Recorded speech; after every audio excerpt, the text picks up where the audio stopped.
सबसे अव्वल तो ये कि आप सब जानते हैं कि आज की जो प्रेस वार्ता है मुख्य रूप से दो बिंदुओं पर चर्चा करने के लिए बुलाई गई है। सबसे पहली बात तो ये कि भारत जोड़ो न्याय यात्रा का आज 11वां दिन है, 10 दिन पूरे हो गए हैं और लगभग जो हमारे पूर्वोत्तर के सभी राज्य हैं, सभी राज्यों को भारत जोड़ो न्याय यात्रा कवर करते हुए हम अब आसाम से बंगाल की तरफ बढ़ रहे हैं। तो इस जो भारत जोड़ो न्याय यात्रा को लेकर के अक्सर आप में से कई साथियों का यह सवाल रहता था कि किस लिए आप लोग भारत जोड़ो न्याय यात्रा कर रहे हैं और किस तरह के अन्याय से जो है आप न्याय चाहते हैं। शुरू से हम लोग कह रहे थे कि इस देश में सामाजिक, आर्थिक और राजनीतिक न्याय की पुनर्स्थापना के लिए यह भारत जोड़ो न्याय यात्रा हो रही है। और कल गुवाहाटी के बाद जब हमारी यात्रा आगे बढ़ी तो हमारे नेता श्री राहुल गांधी जी ने प्रेस वार्ता के माध्यम से देश के सामने ये रखा कि इस देश को मौजूदा हालात में 5 तरह के न्याय की ज़रूरत है। और ये जो 5 तरह के न्याय हैं, जिसमें भागीदारी का न्याय, नारी का न्याय, युवाओं का न्याय, किसानों का न्याय और श्रमिकों का न्याय शामिल है।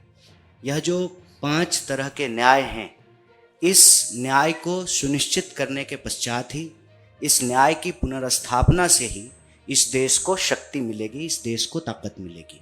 तो यह जो 5 तरह के न्याय हैं और इस न्याय के बारे में आप लोगों से बात करने के लिए हम यहाँ उपस्थित हैं। सबसे पहले तो आप सब जानते हैं, भारतीय संस्कृति की परंपरा में, इतिहास में हमेशा यह बात कहा गया है कि 5 तत्वों के मिलने से शरीर का निर्माण हुआ है।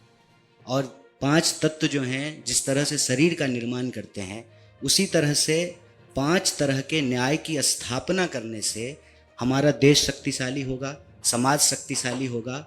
और यह जो 5 तरह के न्याय हैं, ये स्तंभ हैं हमारे शक्तिशाली राष्ट्र का, हमारे शक्तिशाली देश का और समता मूलक समाज की स्थापना के लिए।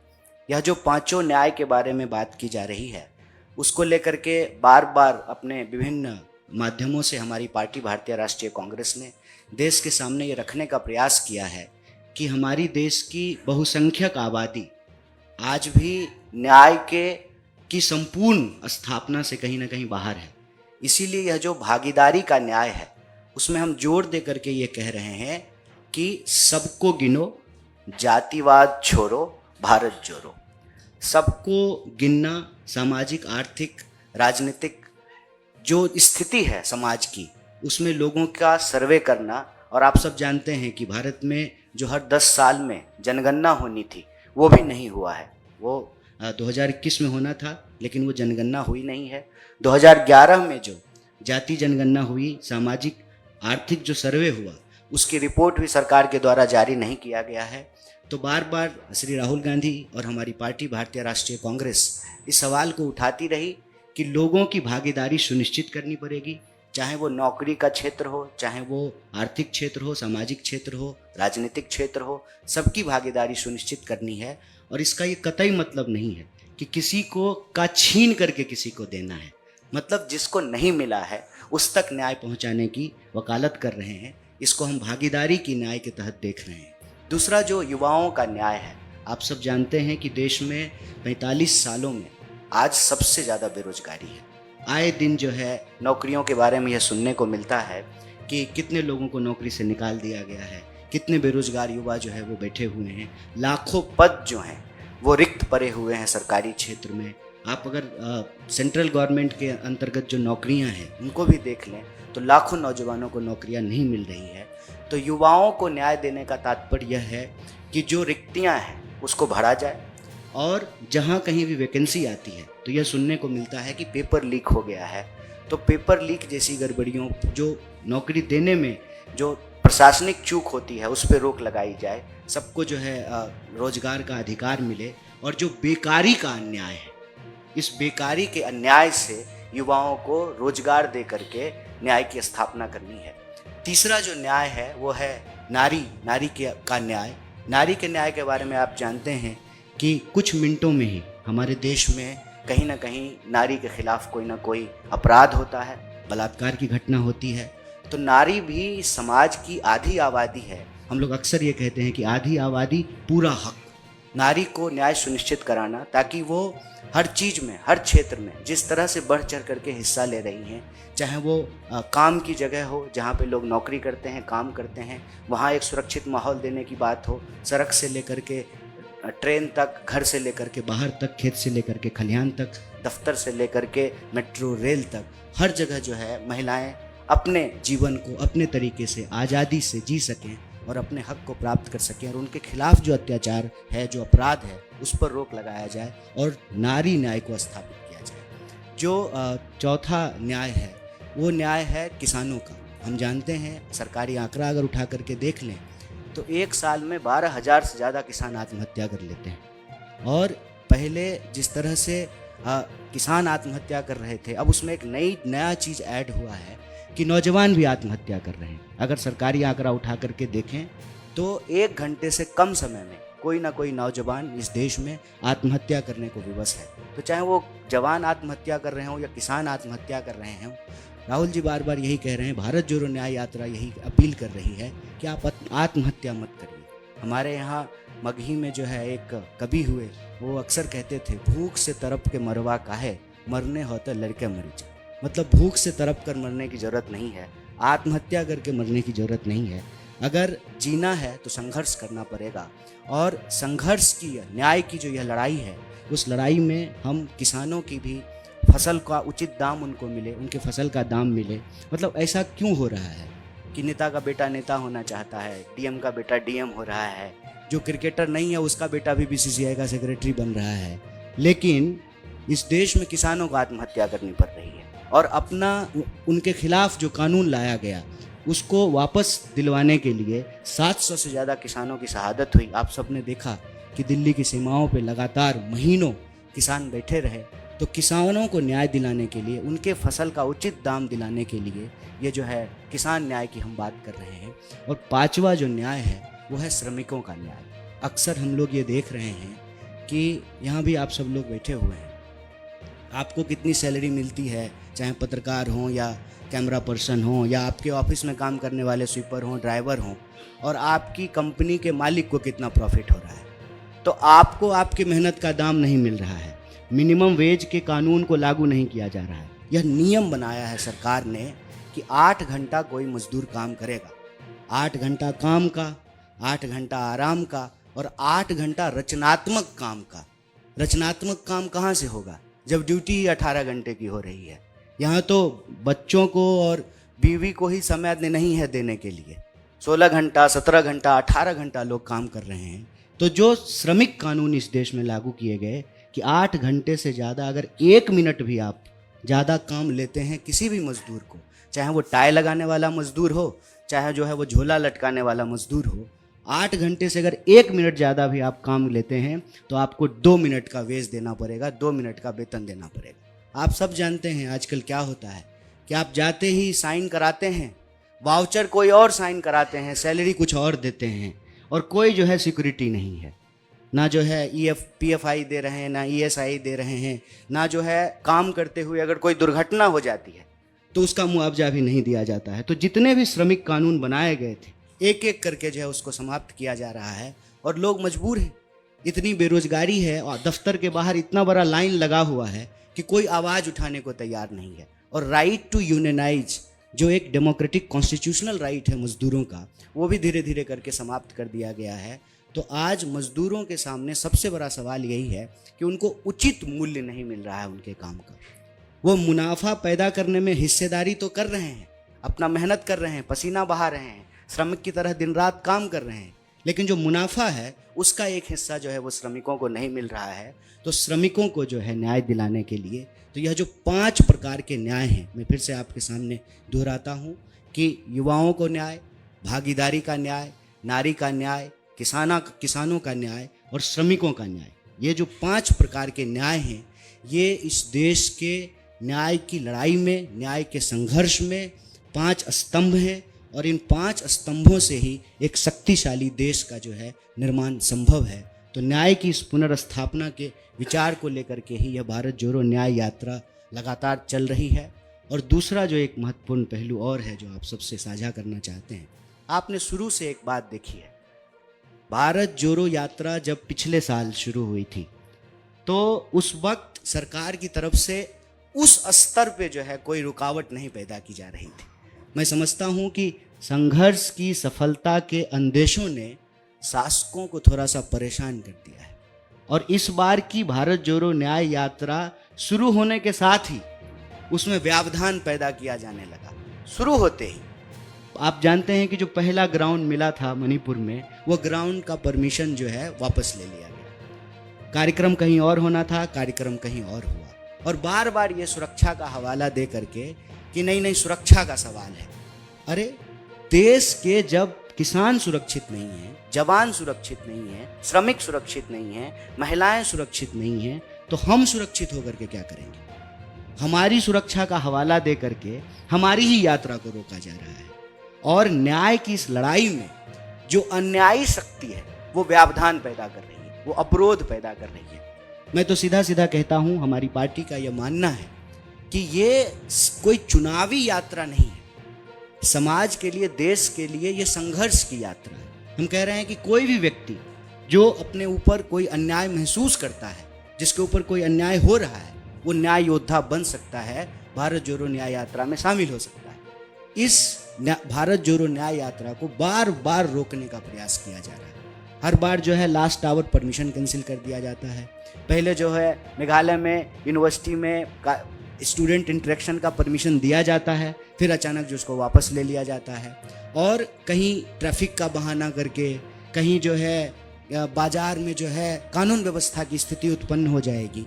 तो प्रश्न ये है कि हमारी न्याय यात्रा के गुजरने से कानून व्यवस्था की जो है सिचुएशन उत्पन्न हो जाती है, और उसी रूट पे अगर भाजपा के किसी मंत्री का कार्यक्रम हो, कोई जलसा हो, कोई आयोजन हो, नड्डा जी का कोई कार्यक्रम हो, तो वो उसी रूट पे बहुत आराम से हो जाता है। तो कहीं ना कहीं यह सरकार जो है वो अन्याय के साथ खड़ी है, और भारत जोड़ो न्याय यात्रा को हर बार रोकने का प्रयास कर रही है। और आप कल की घटना जानते हैं कि पूरा फोर्स लगा करके जो है भारत जोड़ो न्याय यात्रा को गुवाहाटी में एक बार फिर से रोकने का प्रयास किया गया। और राहुल जी ने अपने बात में साफ साफ कहा कि कांग्रेस कार्यकर्ताओं की इतनी शक्ति है, जो पार्टी इस देश में अंग्रेजों को हरा सकती है, जो पार्टी उनके तोप से और उनके फांसियों से नहीं डरी हो और सालों लोग जेल में बंद रहे हो, उस पार्टी के कार्यकर्ता बैरिकेड से नहीं डरेंगे। लेकिन हम कांग्रेस के कार्यकर्ता हैं, गांधी जी के रास्ते पे चलते हैं, हिंसा हम नहीं करेंगे, कानून हम नहीं तोड़ेंगे। इसीलिए पुलिस ने जो रूट दिया उसी रूट पे जो है हमारी यात्रा हुई। और डर देखिए, डर देख लीजिए, या मैं कहता हूँ कि कई बार इस देश के बहुत सारे मुख्यमंत्री जो हैं वो दिल्ली को खुश करने के लिए चापलूसी के किसी स्तर पर गिरने को तैयार है, किसी स्तर पर गिरने को तैयार है। और नतीजा ये है कि हर बार किसी न किसी बहाने से यात्रा को रोकने का प्रयास किया जाता है और फर्जी मुकदमे किए जाते हैं। एक बार फिर से जो है राहुल जी के ऊपर और अन्य कांग्रेस के कार्यकर्ताओं और नेताओं के ऊपर फर्जी मुकदमे किए गए हैं। तो हम सरकार को यही कहना चाहते हैं कि आपके मुकदमे से हम नहीं घबराएंगे। आपको चापलूसी करने के जिस भी स्तर पे गिरना है आप गिर जाइए, आपके जो है फर्जी एफआईआर से हम नहीं डरेंगे। और हम अपने यूनिवर्सिटी दिन से ही ये कहते थे, जगह है कितनी जेल में तेरे, देख लिया है देखे, जोर है कितना दमन में तेरे, देख लिया है देखे। इससे कोई रुकने की बात नहीं है। हम न्याय के लिए संघर्ष कर रहे हैं, और जो इसमें अन्याय के पक्ष में अवरोध पैदा कर रहे हैं वो अन्याय द्रोही हैं। ये बात उनको याद रखना पड़ेगा। इस देश में जब आम लोगों के न्याय के हक की लड़ाई लड़ी जा रही थी, सबकी भागीदारी के लिए, नारी की सुरक्षा के लिए, किसानों को उनके फसल के दाम के लिए, मजदूरों को उचित मजदूरी के लिए, जब न्याय की लड़ाई लड़ी जा रही थी, तब अन्यायी ताकतें जो इस यात्रा को रोकने का प्रयास कर रही है, रोकने का कोशिश कर रही है। लेकिन न्याय की यह लड़ाई नहीं रुकेगी। न्याय का हक मिलने तक यात्रा जारी रहेगी। बहुत बहुत धन्यवाद, बहुत शुक्रिया। आपके जो भी प्रश्न होंगे हम उसका हर संभव उत्तर देने का प्रयास करेंगे।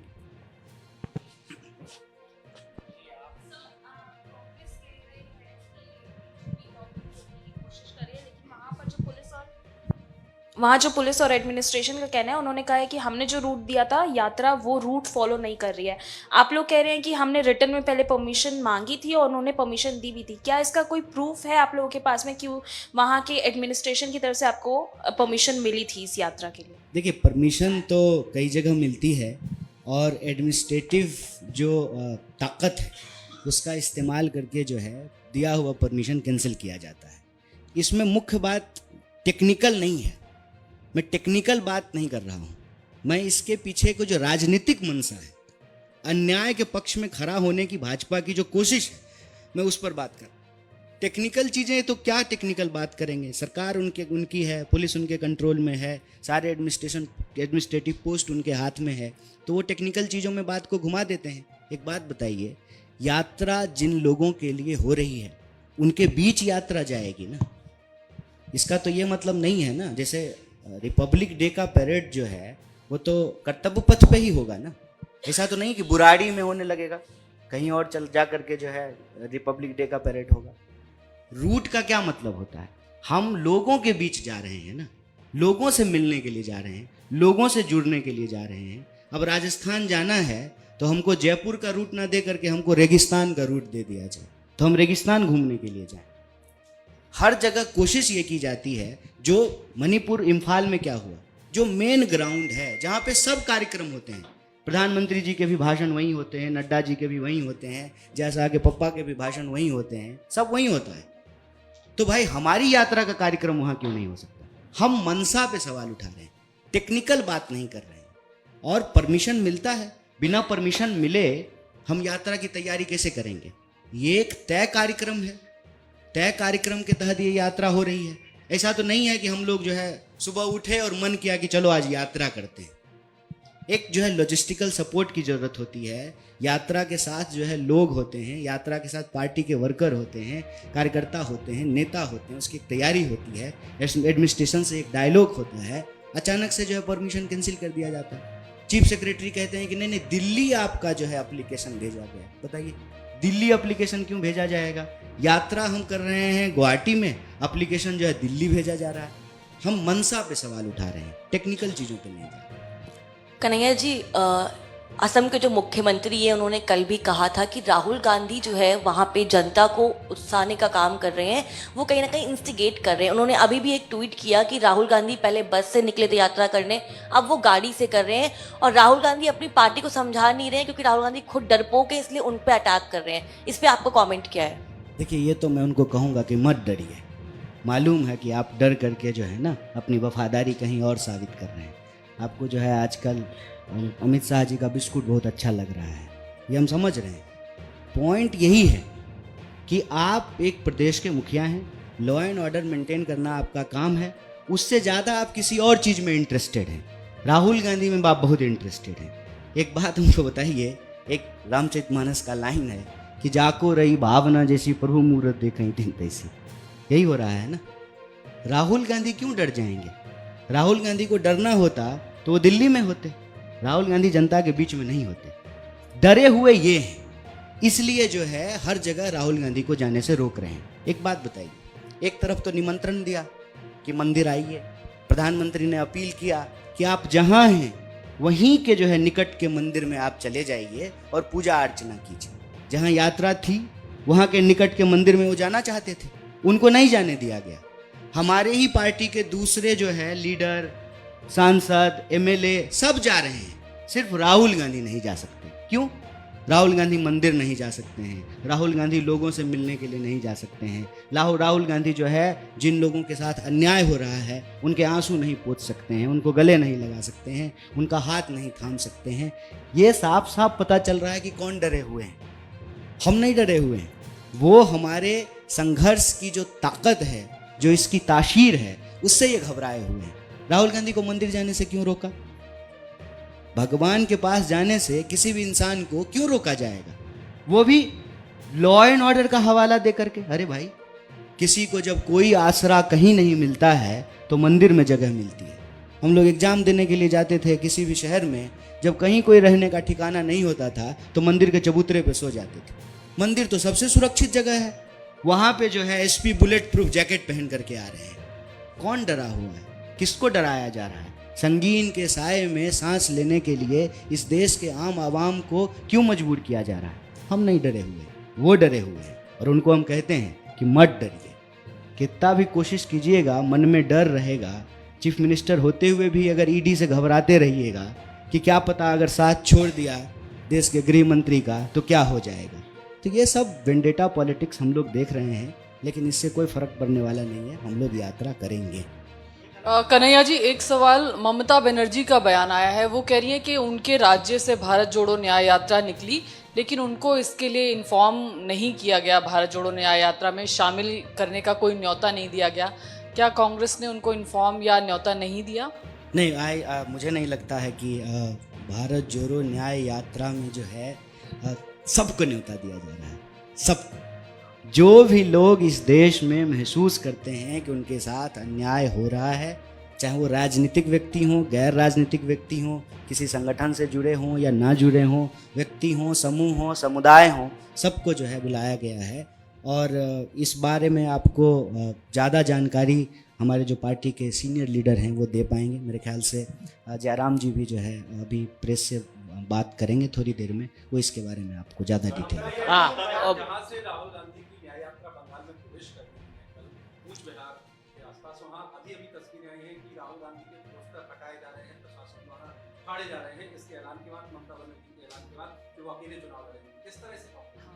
देखिए, चुनाव मैंने पहले ही कहा और हर बार हम लोग ये कह रहे हैं, चुनाव इस देश में होते रहते हैं और हम उम्मीद करते हैं कि देश में चुनाव होते रहेंगे। तमाम अंदेशों के बावजूद चुनाव होते रहेंगे। चुनाव का इस यात्रा से कोई संबंध नहीं है। तो हम बार बार आग्रह आप लोगों से भी करते हैं कि इस यात्रा को सिर्फ चुनावी चश्मे से ना देखा जाए। इसमें इसका ये कतई मतलब नहीं है कि एक राजनीतिक पार्टी के द्वारा की जाने वाली यात्रा जो है वो राजनीतिक नहीं है। बिल्कुल राजनीतिक है, लेकिन सिर्फ चुनावी नहीं है। राजनीति का मतलब सिर्फ ये नहीं होता है कि चुनाव जीत करके गद्दी हासिल करने में। राजनीति का एक पक्ष यह भी होता है कि इस देश के आम आवाम लोगों की जो तकलीफ है, उस तकलीफ के लिए भी संघर्ष करना राजनीतिक दल की जिम्मेवारी होती है। तो मैं आपसे यही आग्रह करूंगा कि किसी भी चुनावी उठापटक और जो चहलकदमी है, अब लोकसभा चुनाव का ये वर्ष है, तो उन चीज़ों से जो है इस यात्रा को जोड़ के नहीं देखा जाना चाहिए।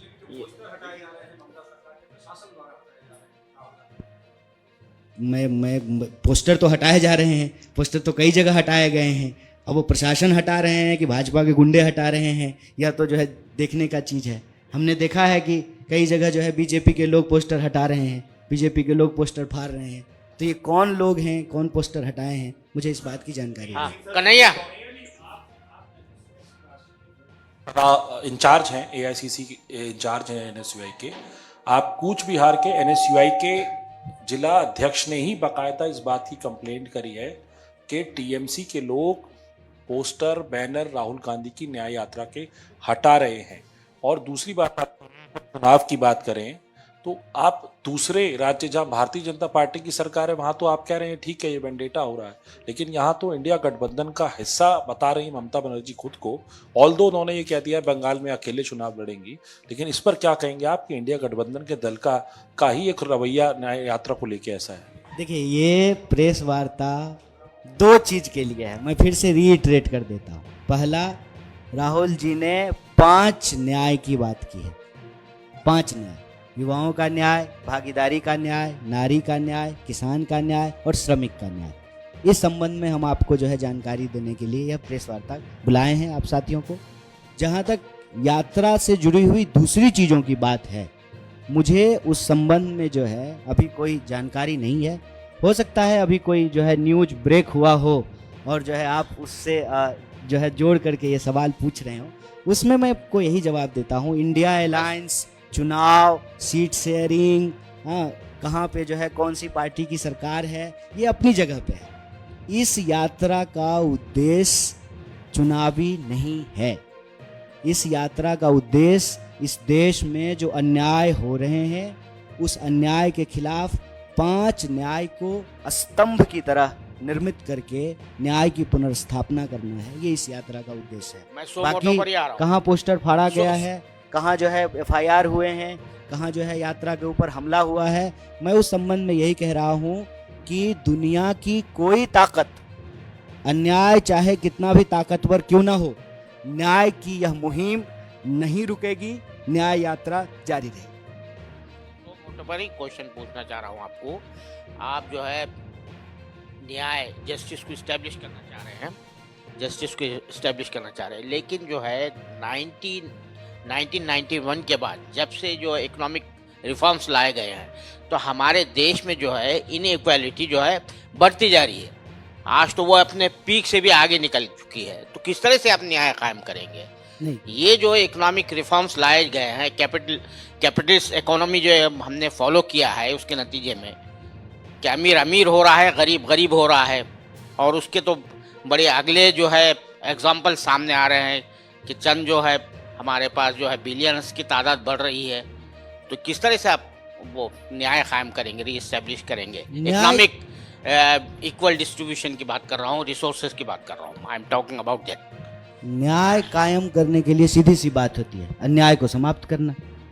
अन्याय को समाप्त करके न्याय की स्थापना होती है। कि 5 तरह के जो अन्याय हम बता रहे हैं कि देश में हो रहे हैं, युवाओं के साथ, किसानों के साथ, महिलाओं के साथ, श्रमिकों के साथ, किसानों के साथ, और जो बहुसंख्यक आबादी उसकी भागीदारी सुनिश्चित करके, इसको जो है यही जो अन्याय दिख रहा है, इस अन्याय को समाप्त करके न्याय की स्थापना होगी।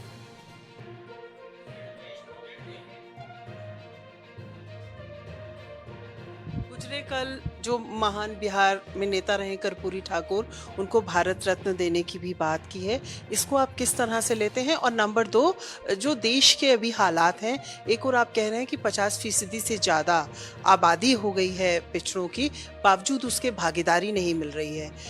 तमाम दफ़ा 5 इलेक्शंस भी उस पर हुए, उसके नतीजे भी आए, तो चूक कहाँ हो रही है? सबसे पहले तो बड़ा अच्छा प्रश्न आपने किया। आज जो है जननायक कर्पूरी ठाकुर जी की जन्म शताब्दी दिवस है, और कल जो है सरकार ने उनको भारत रत्न देने की, मरणोपरांत भारत रत्न देने की घोषणा की है। हमारी पार्टी ने और श्री राहुल गांधी ने भी, उन्होंने इस फैसले का स्वागत किया है कि भारत सरकार जो उनको भारत रत्न देना चाहती है, इसका स्वागत किया है। और साथ ही साथ यह प्रश्न उठाया है कि आप यदि कर्पूरी ठाकुर जी को सच्ची श्रद्धांजलि देना चाहते हैं तो कर्पूरी ठाकुर जी का एक मॉडल है भागीदारी को लेकर के, जिसको बिहार में, मैं बिहार से आता हूँ, कर्पूरी मॉडल भी कहा जाता है। इस देश में जो काका कालेलकर की रिपोर्ट थी, उस रिपोर्ट के आधार पर ही कर्पूरी मॉडल भागीदारी का जो है को लागू किया गया बिहार के अंदर।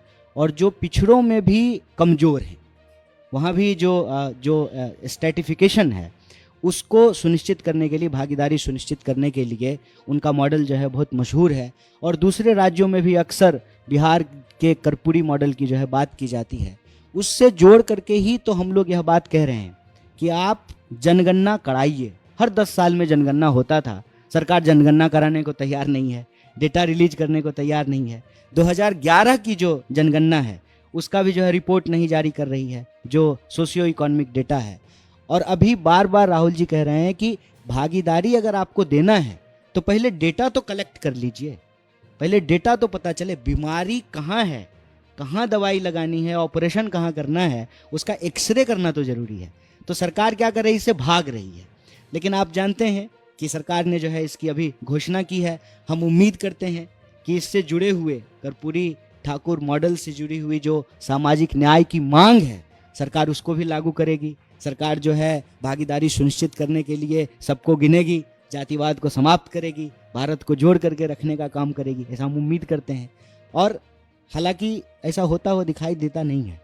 हम सब जानते हैं कि बीजेपी जब कोई इस तरह का कार्य करती है तो उस पे पीछे कहीं ना कहीं जो है उसका चुनावी गणित होता है, लेकिन हम उन चीज़ों में नहीं जाना चाहते हैं। ये अगर किया गया है, यह एक स्वागत योग्य कदम है और इसका हम पार्टी की तरफ से स्वागत करते हैं। और हमारा यह मानना है कि कोई भी सामाजिक न्याय के जो योद्धा हैं, उनको सबसे बड़ा सम्मान ये होगा कि जब हम उनकी विचारों को, उनकी राजनीति को, उनके संघर्ष को, उनके मुद्दों को जो है समाज में लागू करेंगे।